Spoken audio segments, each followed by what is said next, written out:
So I'll call the meeting to order.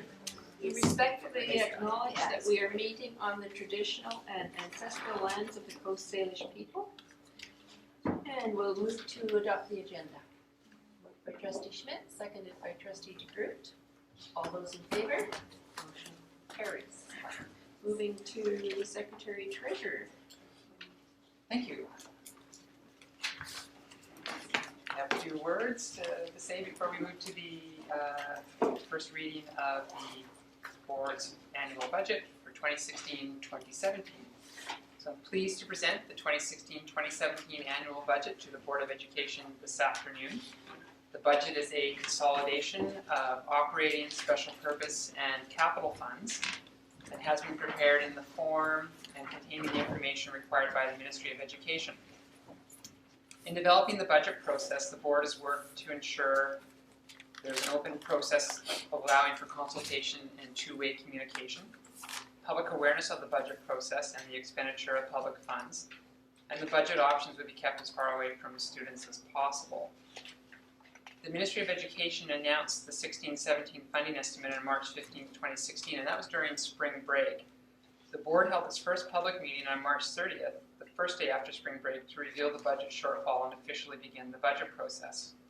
Over the last 4 weeks, the board and our staff have issued a budget survey to collect public feedback, met with each of the partner groups separately in 5 liaison meetings, met with each of the partner groups collectively through the advisory committee, met with the students of the District Student Advisory Committee for feedback, met with the District Parent Advisory Committee for feedback, met with the principal and vice principals collectively for feedback, and they met and reviewed and debated the budget options over 4 separate Board Education and Business Committee meetings.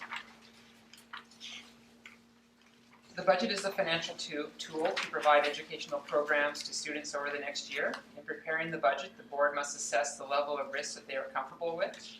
If the budget is prepared reflecting the worst case scenario in all variable accounts, such as utilities and sick leave, snow clearing, etc., the board runs the risk of making reductions to student programs that were greater than necessary.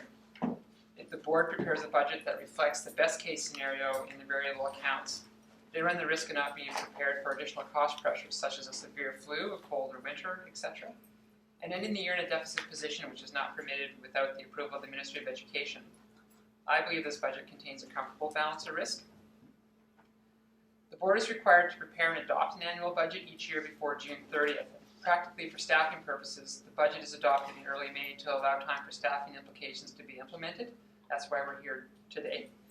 In balancing the shortfall of $3,269,701, the Board Business and Education Committee has made recommendations in the following areas: appropriation of projected surplus, closure of the adult education program, school board office complex staffing adjustments, teacher staffing adjustments, clerical staffing adjustments, education assistant staffing adjustments, absenteeism, utilities, supply levels, revenue generation, and compensation and benefit adjustments. Emerging from the budget consultation feedback and data presented in developing the 16-17 annual budget are the following issues which will be reviewed over the next school year. Transportation services. The Board Education and Business Committee have recommended that the Board of Education conduct a review of transportation services and fee structure. Education assistant levels. Data presented to the BEBC indicated that this school district has a higher level of education assistant support per number of designated students than other districts in our comparative sample. Charity Foundation. The district is a registered charity and has the capacity to issue charitable receipts for eligible donations. Currently, the district will explore further expansion and promotion of the charity program through the creation of an education foundation. Health and safety programs. Currently, we have the highest rate of workplace injury leading to WorkSafe BC claims in the province among school districts. The budget supports engaging the services of School District 23, Central Okanagan, to handle WorkSafe BC claims management through a shared services model. A further review of the effectiveness of our safety programs will be conducted. Absence management. Data produced in prior years has indicated that School District 79 has a higher rate of absences for illness than the provincial average. The province has supported school districts with a grant to address absence prevention and wellness strategies. It is expected that the district will implement an absence management program over the next year. And rental rates review. The district will be conducting a review of its rental rates for gymnasium and field rentals. So in conclusion, a great deal of work has been required to bring a balanced budget to the Board of Education this afternoon. Early on in the budget process, it was communicated that 90% of the district's budget is attributed to salary and benefits people. Every person that works for the district is contributing towards the success of students and provides a valuable contribution. The goal of this budget has been to reduce the impact to staff as much as possible. Each option that was considered by the board had this principle in mind, but unfortunately it was not possible to prepare a balanced budget without affecting staffing levels. In closing, I'd like to thank the board for meeting regularly and thoughtfully to move the budget forward while operating within a very short timeline.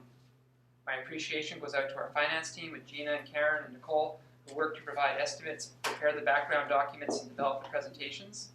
I need to thank the rest of the senior staff who prudently provided feedback on the options and made the budget discussions a priority. I'd now like to recommend that the board consider the budget as presented. Thank you, Mr. Sanchez.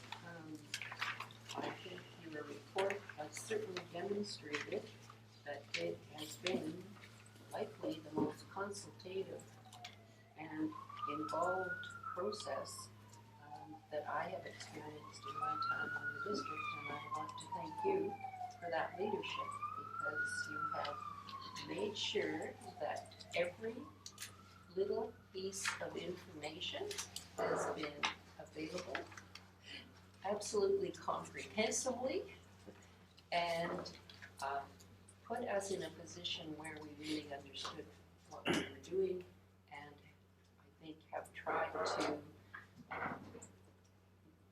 take 3.3 million shortfall into as least a painful a process as possible.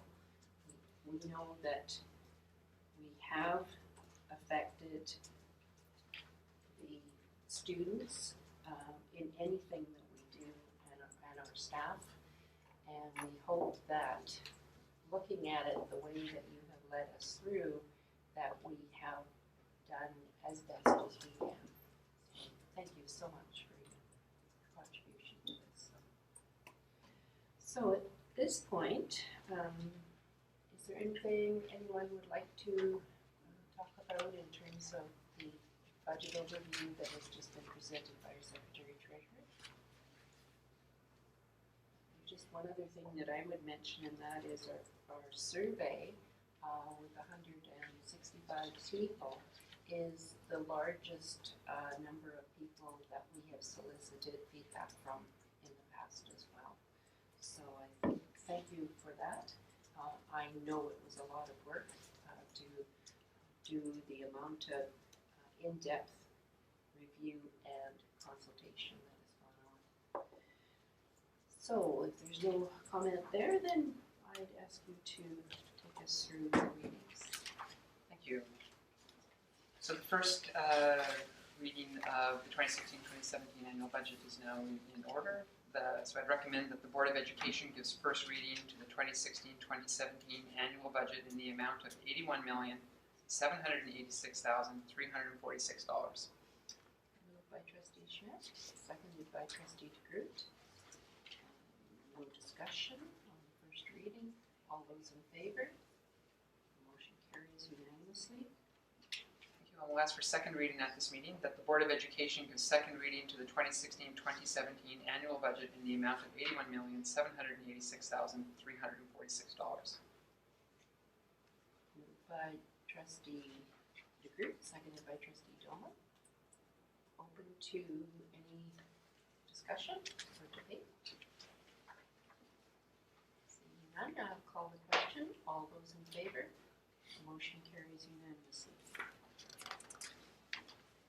Moving on then to question period. Okay, I think I saw Chris's hand first and then Lexi. Chris Rolls, like Cowichan Teachers and CBTF. Through the course of the budget meetings, the board has talked a little bit about sending letters or having school trustees associations send letters regarding different things that weren't covered by the ministry funding. I wondered if there's any more letters that could be put forward, like many districts are doing right now, to say that the money you've been given isn't sufficient and you're tired of cuts and along that line. The board has a motion coming forward from BEBC to address the first letter, and we will discuss at that point any kind of other advocacy that we wish to pursue. Lexi? Okay, well, last time I heard you guys talking budget, you hadn't decided what to do about adult ed, and today I see the word closure. What has happened between last week and this week to have us closing adult ed? After we looked at the input that we received and our discussions around adult education, we made a move to have that program operate at cost recovery, which meant that in the fall, that would be 2 teachers who would be part of the program and some administrative time. As we started discussing what that would look like, we realized that we had, at that point, a program that would have each teacher offering somewhere around 200 plus courses each in the year. And thinking about what would that look like? What would that impact be on the teachers and on student recruitment, knowing that it was so small an offering. And so the board looked at all of the context around that and decided that with BIU offering a similar program, that we could eliminate that program and have ourselves in a little plus classroom. So the second half of my question, where the students are going to go, so the district is going to actively try to funnel those students who would have gone to an adult ed to VIU. That's correct. And I understand our senior management team has already had an initial meeting with BIU. Any further questions? Seeing none. So a motion to adjourn, trustee Schmidt and trustee Clark. All those in favor? Motion carries.